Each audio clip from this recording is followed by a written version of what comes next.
What's going on, guys? Today I'm back with another H.A.T format replay review for you guys. If you're interested in sending in your H.A.T format replays, you can go down to the video description and find all the information on how to go about sending those in. Anyways, the match I have for you today, we have Alias, who is going to be on Spellbook, versus Ultra Light Beam, who is going to be on Constellar Artifact. Hopefully this will be a good match, and let's get straight into it. Here, it looks like Alias will win the rock, paper, scissors and get to start this one out. Opening hands, we see Blue Boy, Secrets, Justice, Eternity, and Justice. And on the other side, we see Tenki, Moral Attack, Ignition, Sombre, and Ignition. And here, Alias will get to draw for turn, getting a copy of Max C. So that's something to keep in mind, that they are on the Max Cs. Usually the Spellbook deck picks Max C or Crow and plays 3 of it. Maybe they're on both, we will have to see. But moving forward, they are going to start with the Blue Boy to get a copy of Crescent. Activate Crescent, reveal Master, Fate, and Tower.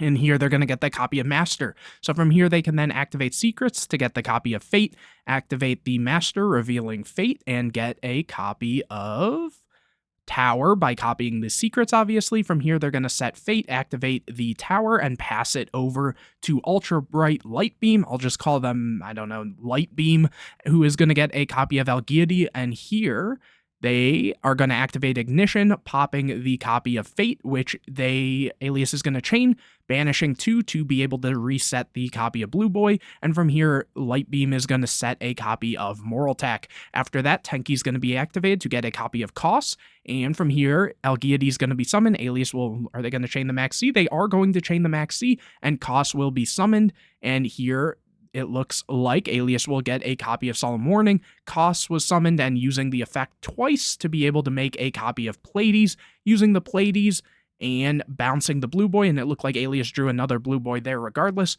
going to battle phase and attacking in with the Pleiades. After that, main phase 2, setting that other copy of Ignition, so they do have, Pleiades plus Ignition and a Moral Attack live. Alias will draw a copy of Wisdom for turn in standby phase. Oh, actually, they can't use it. Very strong, because this needs to have a spellcaster on board or in graveyard, and because Pleiades was bounced, Alias doesn't have access to a spellcaster. So very, very strong play here. And here, Justice is going to be summoned, Eternity's activated, adding back a copy of Secrets. From here, setting 1, and they're thinking going to end phase, and, Ultra Light Beam is going to allow the Justice to activate. And here, it looks like still in end phase, the Pleiades is going to bounce back the back row, and Justice still needs to resolve, adding a copy of High Priestess and Life. And from here, discarding a Blue Boy and Justice, over to Ultra Light Beam, who gets a copy of H.A.T, another one, so that are going to normal summon that, use the effect, going for Sombre, using Sombre, banishing H.A.T, adding back Koss, and this should honestly just be game here, which it is. So moving on into game number 2, Alias will get to start out yet again, and let's see if it goes any better for them here. Getting a opening hand of Wisdom, Fate, Tower, Fiendish Chain, and Justice. So honestly, pretty solid again. But on the other side, we see Forbidden Lance, Double Cyclone, DD Crow, Forbidden Lance, and Sombre. Here, Alias draws a copy of Breakthrough Skill. Okay, so very interesting. They're going to go and summon Justice, set 2, activate Tower, and go to end phase for the Justice, adding a copy of High Priestess and a copy of Secrets. So again, we're in that situation where this Tower will not be able to trigger in the standby phase for Alias. And over to Ultra Light Beam, who got, what did they get there? I think it was the Pollux there. They're going to normal summon Pollux, additional summon Sombre, go to battle phase, and just try to poke in for some damage here. And from here, going to main phase 2, overlaying for a copy of H.A.T. Ooh, okay, using the H.A.T effect, but that is going to be met with Fiendish Chain, but the Lance is going to be chained to that, and the Breakthrough Skill is going to be chained to that. So a good amount of sequencing there, and then they are going to just set 2 and over to Alias, who gets another copy of Breakthrough Skill. All right. They're going to go and reveal 3 to summon that copy of High Priestess. And from here, they are then going to use Secrets to get a copy of Blue Boy. So now the ball is really rolling for them, summoning that copy of Blue Boy and adding a copy of Master, and then going for Master, revealing Wisdom to copy Secrets, which we could see that Crow come down, which it is going to come down. So that will resolve with no effect. Going to battle phase, High Priestess will attack in. And here, Lance is going to be able to activate on the H.A.T, and they're going to use it on the High Priestess. All right, so in damage step, the High Priestess will be destroyed. I guess what they almost could have also done is lance the Exciton in battle phase, and then obviously the Exciton should be able to trigger because they would have had more cards, but at the same time, at that rate, the tower would potentially trigger if they have, you know, level 1s and stuff. So it was kind of an interesting play there. Plus, I mean, I guess they knew about the wisdom there, but oh wait, no, but that would have been the monster effect, so it wouldn't have really mattered there. But anyways, outing the High Priestess is very strong there. Going to main phase 2, setting that copy of Breakthrough skill, and back over to Ultra Light Beam, who's going to use Exciton here, and then chain that copy of Lance, and here is another copy of Breakthrough skill. Thinking here, because they're activating this, and the Lance is going to be chained to that, so this is still technically negated. So I believe they wouldn't even actually be able to activate the Breakthrough skill here, because at this point where the Lance is trying to make the Exciton unaffected, the effect is already being negated by Fiendish Chain. That's how it works, because that's very similar with like Skill Drain. You can't activate Breakthrough skill while Skill Drain's face up, but you would be able to activate something like Fiendish Chain. But anyways, let's continue. Double Cyclone Chaining is going to still out that copy of Tower, making it miss timing regardless, because it was destroyed before everything else resolved here. And either way, it looks like the Lance is going to... Oh wait, so the Lance still made it unaffected, so they are still able to attack here. Anyways, here Alias draws a copy of Wisdom. They're just going to pass. Ultra Light Beam gets a copy of Instant Fusion. Back over to Alias, who now gets a Blue Boy, which is a very strong draw. They're going to normal summon it and get a copy of Eternity. And from there, Eternity is going to add back a copy of Secrets, activate Secrets, get a copy of Life, and now it's just going to, again, spiral out of control, going for Fate, summoning back High Priestess by revealing that Wisdom and stuff, and banishing the Blue Boy, using the copy of High Priestess, banishing the Tower, and then poking in for some damage.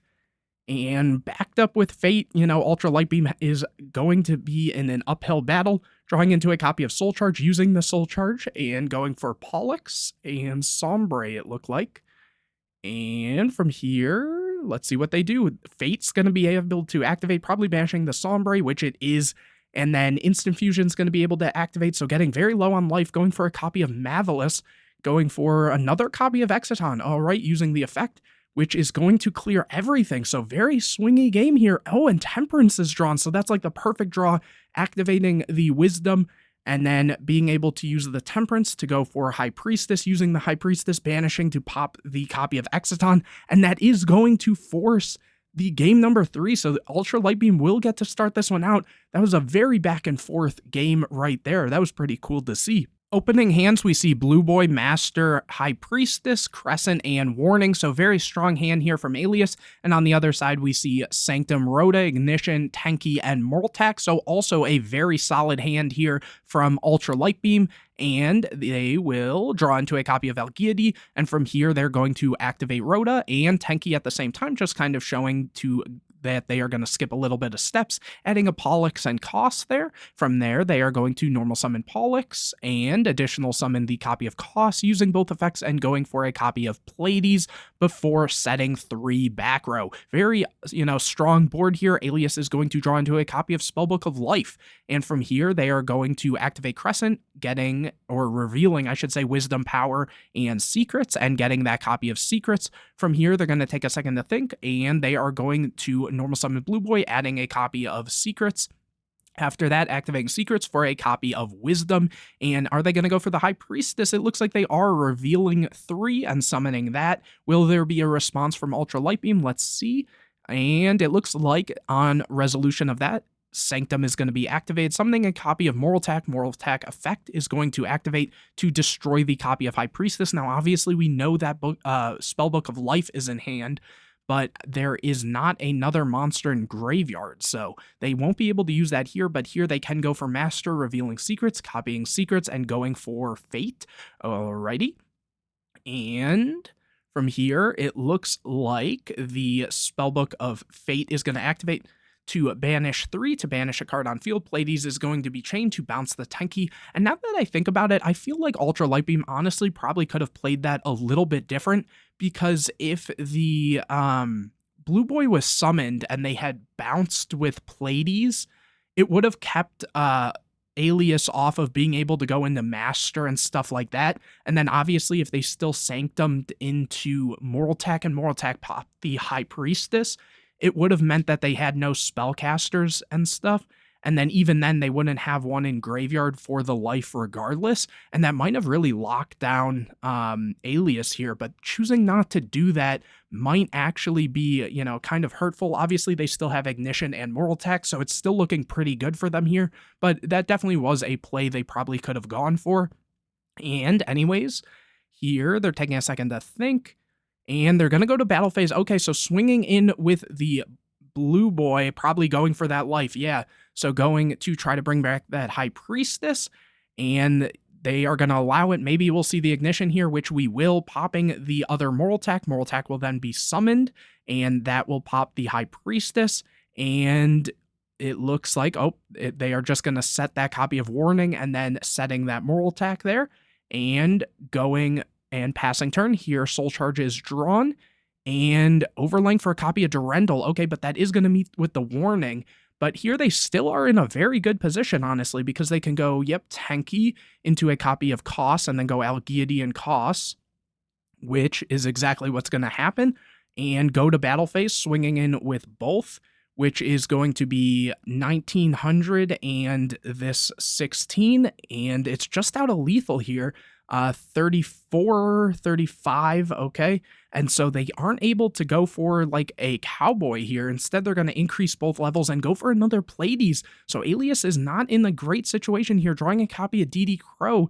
Let's see what they do. They're going to go and activate Secrets to get a copy of Blue Boy. And then from there, they are going to be able to, it looks like, what happened? Ultra Light Beam was able to take that one.